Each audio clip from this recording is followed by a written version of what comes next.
Bangladesh has sentenced two of its top religious leaders to death in a courtroom that is pregnant with accusations of political interference. Members of the country's Jamaat-e-Islami party are being tried for alleged war crimes committed during the 1971 liberation struggle. The Economist newspaper revealed a series of emails and telephone conversations between the presiding judge at the trial and a Bangladeshi lawyer based in Belgium. It pointed to evidence that allies of the country's ruling party were directly attempting to influence court proceedings. It led human rights campaigners to cry foul, and thousands of Bangladeshis are now demanding a retrial. But thousands of them aren't. Instead, they're calling for the death penalty, even before some of the cases have been heard. The Shahbag protesters, named after the area in Dhaka which they've occupied, want the suspects to be hanged.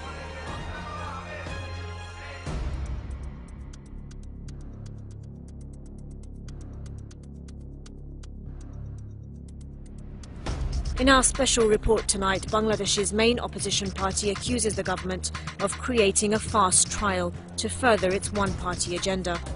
They say the country is diving into a civil war, which will mean more bloodshed for a land that still bears the scars of its bloody liberation. It's been a political process from the very, very beginning. They're so stupid in their understanding of Islam is that they don't know what is the difference between Islam and Jamaat-Islami. Mohiuddin Khan Alamgir is Bangladesh's Home Minister. On Saturday, he was awarded one of the country's top human rights accolades.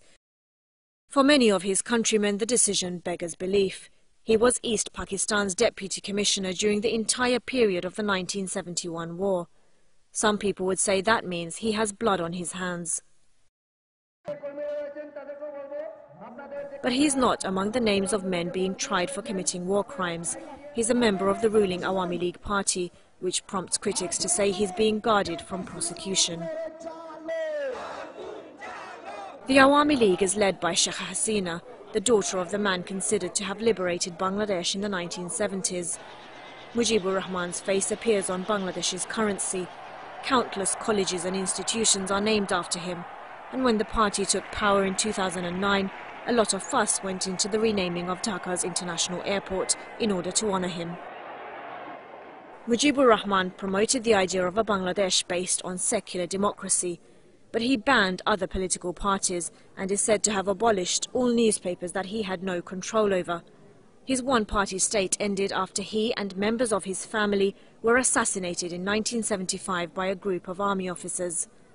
It was a day his daughter, who now leads the party, will likely never forget. Sheikh Hasina took office in 2009 for a second time. It came after 2 years of an army-installed caretaker government, and during which time she and her BNP rival Khaleda Zia were both imprisoned for corruption. Shortly after she was inaugurated, the country's border guard staged a mutiny in which 73 people, including over 50 of the country's top army officers, were killed.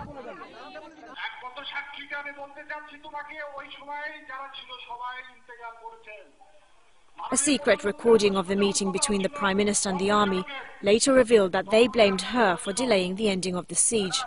Sheikh Hasina had negotiated the surrender, but army officers say she should have sent troops in immediately in order to crush the rebellion. Many in the army claimed the delay gave the border guards more time to kill the officers and rape their wives.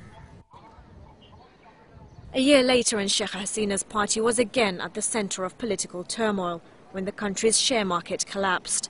It came after the central bank hiked interest rates and restricted money supply into the share markets over what it said were concerns of overvalued stocks. Awami League's members were accused of deliberately withdrawing investments from the market and thereby triggering panic among individual investors. A government inquiry into the affair concealed the names of anyone found to have committed wrong.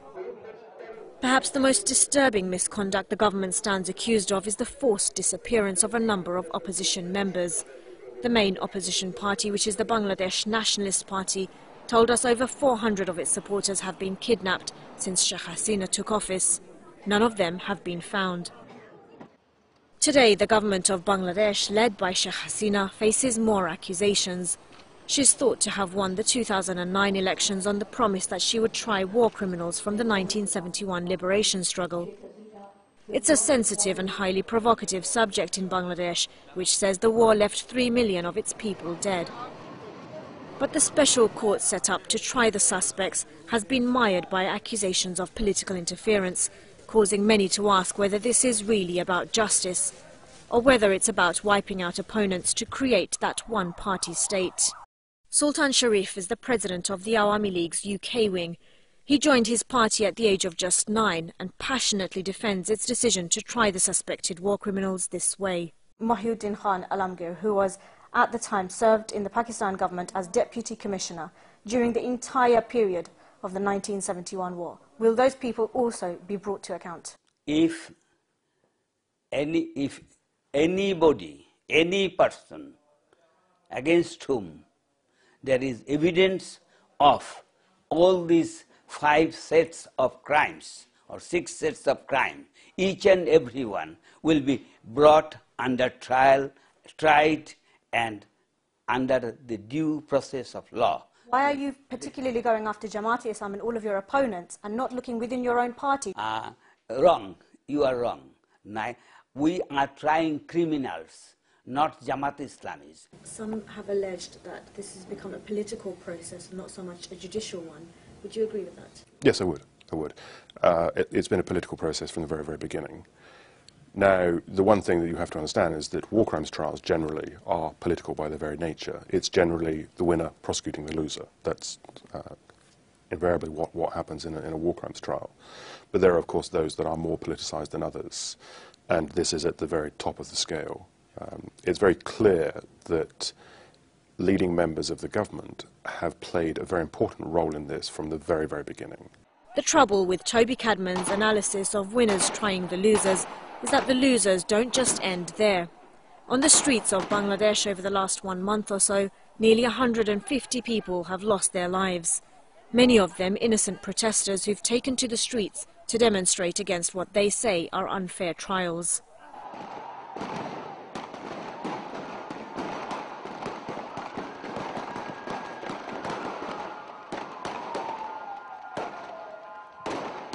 The International Criminal Court at The Hague doesn't hear retrospective cases, so the 1971 war doesn't fall under its jurisdiction. But Toby Cadman says the deaths on the streets can and should be investigated. But Bangladesh is a state party to the Rome Statute of the International Criminal Court, and our position has always been that there are certain obligations that stem from that. The International Criminal Court has a duty to ensure that its members adhere to proper standards. And the situation is, as we have repeatedly informed the ICC, that these trials fall way below recognised standards. Who gave the order to use live ammunition on the protesters?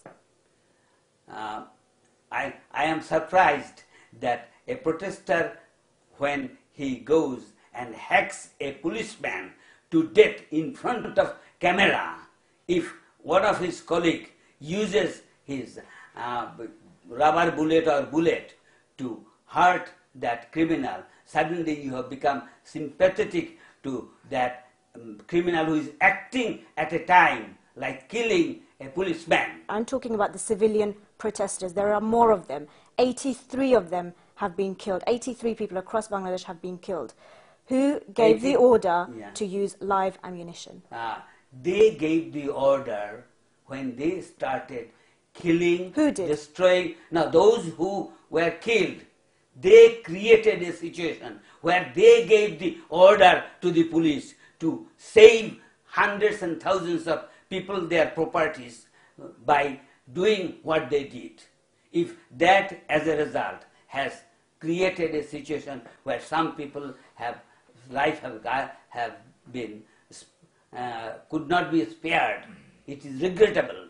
But it is the job of the law enforcing authority to protect the law, to shoot, to protect kill? the people. No killing is permitted in law where it can be avoided. The protests and the subsequent killings on the streets of Bangladesh are unprecedented. The country has had a turbulent political history, and opposition parties say the latest clashes could lead to a civil war. Definitely Bangladesh is heading towards a civil war. The people of Bangladesh has not noticed and observed this kind of brutal killings by the police forces after the liberation war. In one day, the police has shot dead more than 70 people. In last 5 days, 130 people have been killed by the police, including women as well.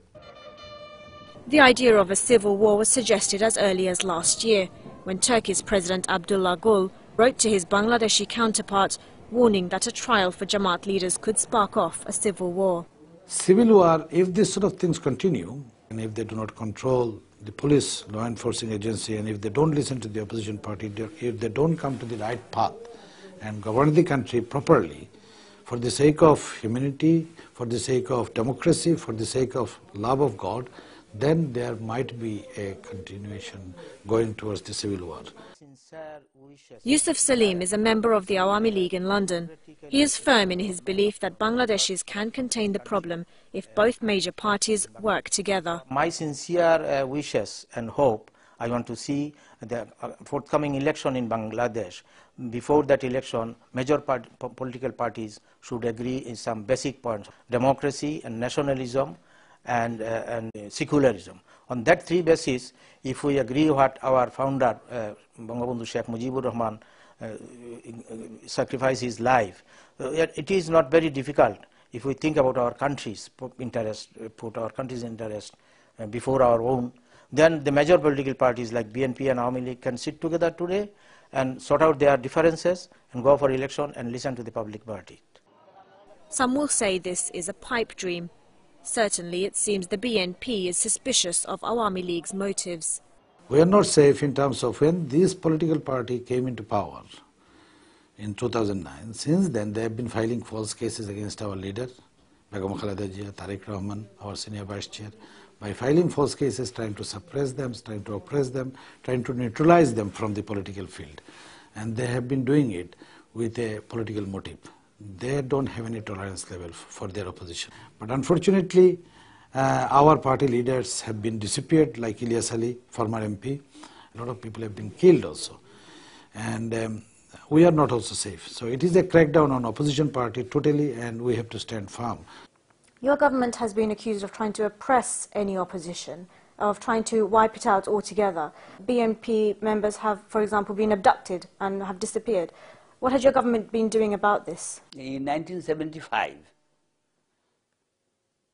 after 15th August, 70,000 of my young boys had to leave the country to save their lives.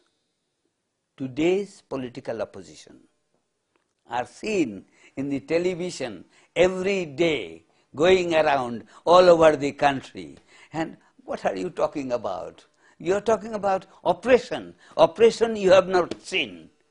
You haven't seen oppression by military rulers of 71. You haven't seen oppression by Zia and his cronies in Pakistan for long 16 years. We are victims of that.